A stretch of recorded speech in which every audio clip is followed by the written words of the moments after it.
Guys, आज हम बात करने वाले हैं एक ऐसी खबर की जिसने पूरी दुनिया के वैज्ञानिकों का ध्यान फिर से चंद्रमा की तरफ खींच लिया है।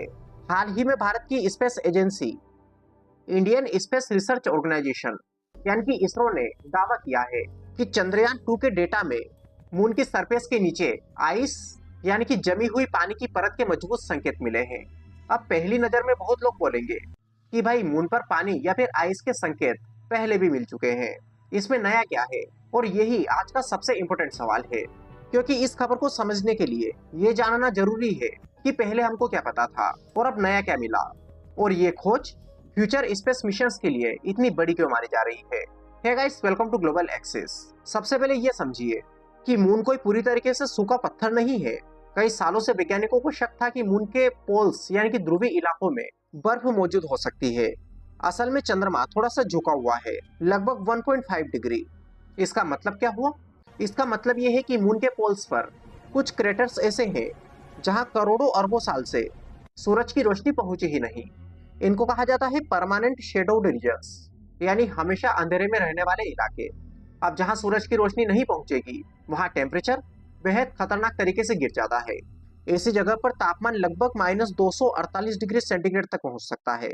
अब इतनी ठंड में अगर कभी पानी वहां पहुंचा होगा तो वो आइस बनकर बहुत लंबे समय तक सुरक्षित रह सकता है। और इसी वजह से दुनिया भर की स्पेस एजेंसीज मून के साउथ पोल में बहुत ज्यादा इंटरेस्ट दिखा रही है। अब हम थोड़ा सा पीछे चलते हैं। साल था 2008, जब भारत का मिशन चंद्रयान 1 मून पर गया था। उस मिशन ने पहली बार ऐसे मजबूत संकेत दिए कि चंद्रमा की सतह पर वाटर मॉलिक्यूल्स हैं। उस डिस्कवरी ने पूरी दुनिया को चौंका दिया था, क्योंकि उससे पहले लोग चंद्रमा को पूरी तरीके से सूखी दुनिया मानते थे। फिर NASA lunar recognisance orbiter LC रोस और दूसरे मिशंस ने भी मून के पोलर एरिया में वाटर आइस के संकेत डिटेक्ट किए। यानी कि मून पर आइस होने की संभावना कोई नई बात नहीं थी। लेकिन अब जो चंद्रयान 2 ने देखा वो पहले से थोड़ा सा अलग और ज्यादा इंटरेस्टिंग है। गाइस, पहले वैज्ञानिक ये मानते थे कि मून की सरफेस पर बहुत ऊपरी लेयर में आइस हो सकती है, लेकिन अब जो नया डेटा आया है वो ये बता रहा है कि मून की जमीन के नीचे बरीड आइस यानी कि छिपी हुई आइस भी हो सकती है। और ये ही इस खबर का सबसे बड़ा पॉइंट है। सरफेस पर थोड़ी सी बर्फ का मिलना अलग बात है, लेकिन अगर जमीन के नीचे बड़े स्तर पर आइस मौजूद हो तो उसका मतलब बहुत बड़ा हो जाता है। अब सवाल आता है कि भाई इसरो ने ये पता कैसे लगाया? क्या उन्होंने मून पर कोई गड्ढा खोदा? तो देखिए, ऐसा नहीं है। यह काम हुआ चंद्रयान 2 के खास इंस्ट्रूमेंट की मदद से, यानी कि dual frequency synthetic aperture radar. ये नाम थोड़ा सा टेक्निकल है, लेकिन काम आसान है। मान लीजिए आपके पास एक ऐसी मशीन है जो जमीन के अंदर सिग्नल्स भेजे और फिर वापस आने वाले सिग्नल्स देखकर ये अंदाजा लगाए कि नीचे क्या छिपा हो सकता है। कुछ वैसा ही काम ये रडार करता है। और ये कोई नॉर्मल कैमरा नहीं है। ये सिर्फ फोटो नहीं लेता, बल्कि सरफेस के नीचे पैटर्न को भी समझने की कोशिश करता है। वैज्ञानिकों ने मून के साउथ पोल्स के क्रेटर्स की स्टडी की। इनमें है फोस्टिनी, शूमेकर और हावर्थ। इन क्रेटर्स के अंदर कुछ छोटी छोटी जगह पर रडार सिग्नल्स अलग तरीके से बिहेव कर रहे थे। और इन्हीं अनयूजुअल पैटर्न्स से वैज्ञानिकों को शक हुआ कि यहाँ नीचे आइस हो सकती है। और जब बात की जाती है इन क्रेटर्स की, तो यहाँ पर फिर एक और शब्द आता है, डबली शेडोस क्रेटर्स। और ये क्या होते हैं? देखिए, मून पर कुछ क्रेटर इतने गहरे होते हैं कि उनमें सूरज की रोशनी कभी पहुंचती ही नहीं। साथ ही आसपास की रिफ्लेक्टेड हीट भी इनके अंदर नहीं पहुंच पाती, यानी कि डबल प्रोटेक्शन फ्रॉम हीट। और इसीलिए इनको डबली शेडोड कहा गया। ये जगह मून की सबसे ठंडी जगहों में मानी जाती है। और वैज्ञानिकों का मानना है कि अगर कहीं आइस लंबे समय तक बच सकती है तो फिर वो यही इलाका है। और इस रिसर्च में सबसे ज्यादा जिस क्रेटर की चर्चा हो रही है उसका नाम है फोस्टनी क्रेटर। वैज्ञानिकों को यहाँ लगभग 1.1 किलोमीटर चौड़े इलाके में सरफेस आइस के काफी स्ट्रॉन्ग सिग्नल्स मिले। यानी वहां नीचे कुछ ऐसा मौजूद हो सकता है जो आइस से जुड़ा हो। लेकिन अभी ध्यान दीजिए, इसरो ने ये नहीं कहा कि हमने मून के अंदर साफ साफ बर्फ देखी है। उन्होंने कहा कि स्ट्रॉन्ग एविडेंस मिले, यानी कि मजबूत संकेत मिले हैं।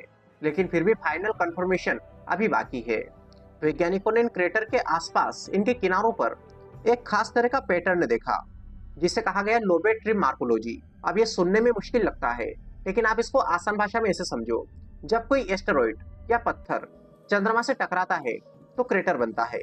अब अगर नीचे सूखी मिट्टी हो तो क्रेटर का शेप अलग बनता है, लेकिन अगर नीचे आइस या फ्रोजन मटेरियल हो तो फिर इम्पैक्ट के बाद सरफेस थोड़ा सा फ्लो जैसा बिहेव कर सकती है। और फोस्टिनी क्रेटर में कुछ ऐसा ही पैटर्न देखा गया। इसलिए वैज्ञानिकों का शक इसको लेकर और भी ज्यादा मजबूत हुआ कि नीचे आइस रिच मटेरियल हो सकता है। अब सवाल यह है कि भाई चलो चंद्रमा पर बर्फ मिल भी जाए तो उसका फायदा क्या होगा। गाइस, स्पेस एक्सप्लोरेशन में सबसे कीमती चीजों में से एक होती है पानी, क्योंकि पानी सिर्फ पीने में काम नहीं आता। पानी को तोड़कर ऑक्सीजन बनाई जा सकती है, हाइड्रोजन निकाला जा सकता है, और यही हाइड्रोजन फ्यूचर रॉकेट फ्यूल में इस्तेमाल हो सकता है। यानी कि चंद्रमा पर आइस का मतलब सिर्फ पानी नहीं है, बल्कि future moon bases, human colonies, deep space missions की पॉसिबिलिटी भी है। क्योंकि आप सोचिए, अगर हर चीज हम पृथ्वी से लेकर जाए तो स्पेस मिशंस बहुत महंगे हो सकते हैं। लेकिन अगर चंद्रमा पर ही पानी, ऑक्सीजन, फ्यूल ये सब मिल जाए तो मून फ्यूचर में एक स्पेस स्टेशन जैसा बन सकता है। और इसीलिए अमेरिका का आर्टेमिस प्रोग्राम, चाइना के लूनर मिशंस और इंडिया के फ्यूचर मून प्लान्स सभी साउथ पोल पर फोकस कर रहे हैं। अब एक और जरूरी सवाल कि भाई चंद्रयान 2 2019 में लॉन्च हुआ था, तो फिर ये डिस्कवरी 2026 में क्यों सामने आई। गाइस, असल में स्पेस मिशंस सिर्फ लॉन्च करके खत्म नहीं हो जाते।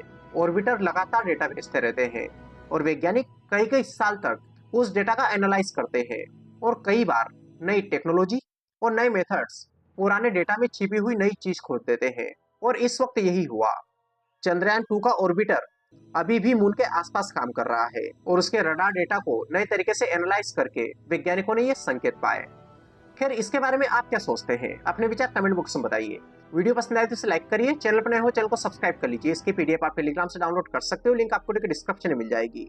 सो चलिए, wish you all the very best, thank you so much.